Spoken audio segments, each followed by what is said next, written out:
This is Jovan from Crown Magazine. I'm here with Coach Tim Floyd of the USC Trojans. And for those of you who didn't have the pleasure of joining us, Coach Floyd just put on a heck of a defensive clinic full of intensity and hard work. Now, Coach, I need to ask you, the intensity that you exuded, how do you get younger players to soak that up? Well, they all want to be good, and I think the NBA experience has helped me get it across because I let these guys know that the first question any head coach asks his general manager in the NBA, because they're all dreaming of playing in the NBA. Right. The first question any head coach asks his general manager is, can he defend his position? Right? He's 5'10", can he defend point guards? He's 6'6", can he defend two guards? All right, so that gets their attention, and then we just keep repeating it, keep coming at them with simple, basic principles, and don't make it personal. You know, we don't call guys names. No, absolutely. But we come at them with a great deal of intensity to create listening, and that's how guys get better. Absolutely. So, aside from the defensive intensity and hard work, what else do you think a young player needs to possess to succeed as a basketball player on any level? Well, I think they've got to have a love of the game and just a general understanding that if I put more time into it than the other guys here in Canada, I'm going to be the best player in Canada. That translates into being really good.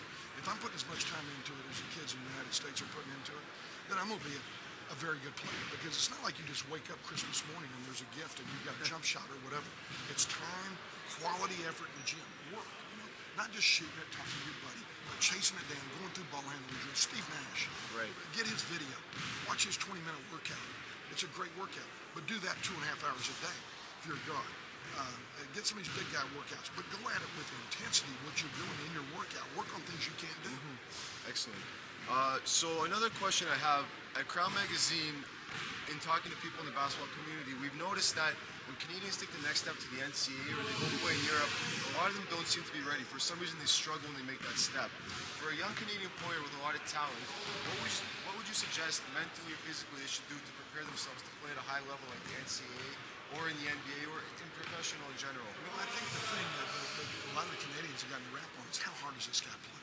How does he compete? If you're in some little town in some province where they don't play a lot of basketball, you might say, well, I'm playing harder than the guy I'm playing against.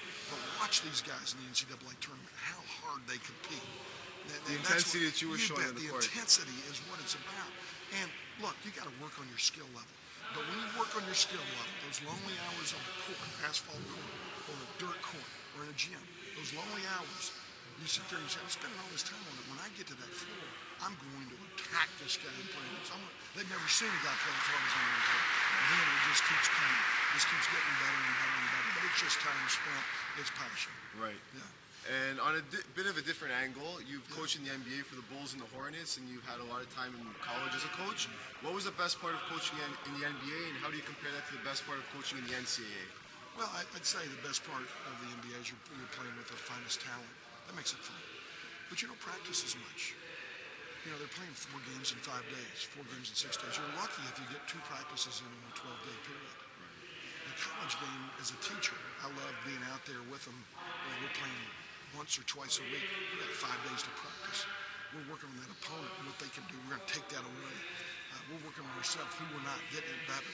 And once that season starts in the NBA, it's really hard to get a team better unless you make a trade in the season, because it just takes on a life of its own because of lack of practice time. But they're both great. They're both great. It's basketball, it's hoops, it's all the same. Right.